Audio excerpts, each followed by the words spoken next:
I will start my speech in three, two, one. Panelists will believe that everyone should be given the rights to vote regardless of their political knowledges and regardless of their background. Two clarifications on their setup. First, on their idea of democracy. We believe that an ideal democracy is not about having everyone to have the same standardized understanding of the political system in itself, but rather to allow as many people as possible to vote based on their organic understanding. But second, on their idea of voters, we believe that the OG is actually generalizing population to have the same capacity and chances and time to learn, right? We believe that voters are made up of diverse population, and what we should do is to allow all of them to actually vote.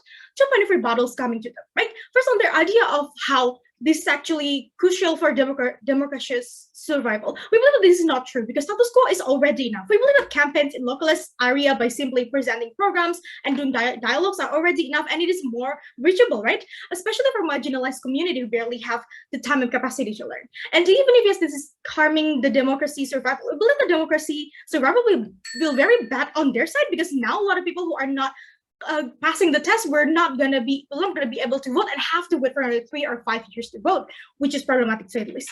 We believe that at the very least, there are already discourses happening in status quo, especially around election time, and we believe that is enough for the people themselves.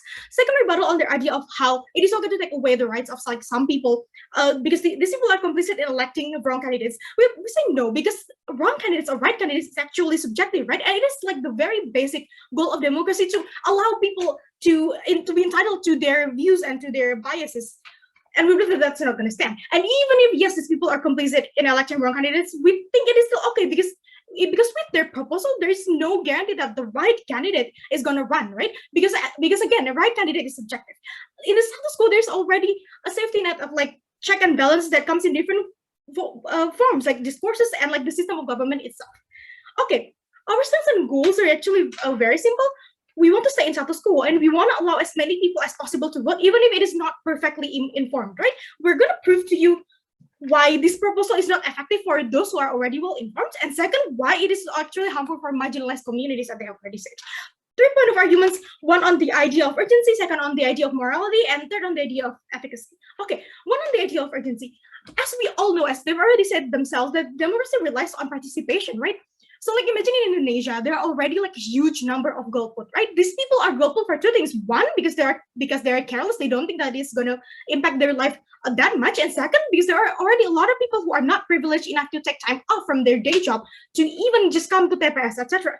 We believe that creating this mechanism will only harm participation even more because now people will have to do two things. A, people have to take even more time of their routine every day to learn or to study this standardized knowledge, right? They have to read and then they have to take the test again. Because we believe the time effectivity will fly even better if these people can just tune into like YouTube or like tune into like social media and just like talk to the people around them about like, oh, these candidates are running for this and this is their program, etc. But B, we believe that those who do not follow the standardized understanding because of so many reasons, because of different variables, these people are not going to be able to vote, right? And notice how not all people are well equipped or like well facilitated to fulfill this standardized knowledge, like school, etc. Like how they characterize school. We believe that if you want to empower participation, what you have to do instead is to push for more spread out campaigns, right? And info instead of creating this one more barrier for people before they're able to vote. So this is very problematic to say the least. Okay, second argument on the idea of morality. We believe that voting is human rights, right? The exact reason why this is human rights is because not everyone can be standardized in terms of political understandings, right? Because people come from very different background, and at the very least, these people only need to understand the programs that these candidates are bringing, right? Which we think in status quo is already enough. Because even if you have narrative and like slanders against like other candidates, these people are still gonna come with like tangible programs to begin with to get people to vote for them, right? So their characterization of like how the current status quo is just relying on narrative and slander, etc., is not going to run. Okay, second assertion on this is that we believe that in the biggest urgency, like among the marginalized communities, we believe that it is limiting human rights for them even more, right? Two assertions on this. One, it's unlike the idea if these people are from minority backgrounds, these people in the school already know who not to vote for, right?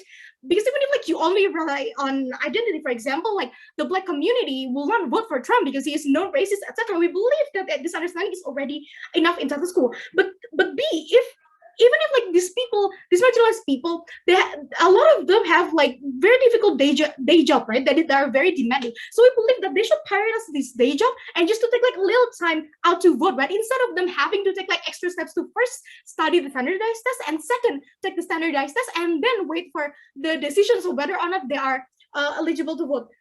And we believe that this is going to be even more harmful for them, right? Because in their proposal, these people, if they do not pass the test because they have to work, because they have a lot of things to take care of, these people are not going to be able to vote right now. So imagine how their aspirations, imagine how the urgency with like poverty, etc., is not going to be addressed right now, but they have to wait even more time for the right candidates for them to get elected. So this is very problematic. And the third, the argument on like the efficacy, right? Two assertions on this.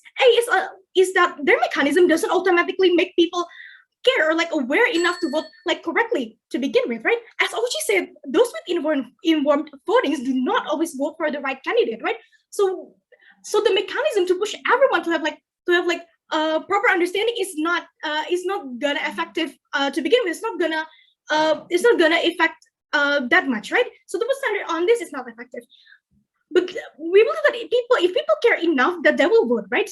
And even that is difficult to achieve in South school. So imagine making these people even more, even to put more effort in their voting before they could even vote. But last assertion on this argument is like on the idea of polarization. They think that this is gonna solve polarization.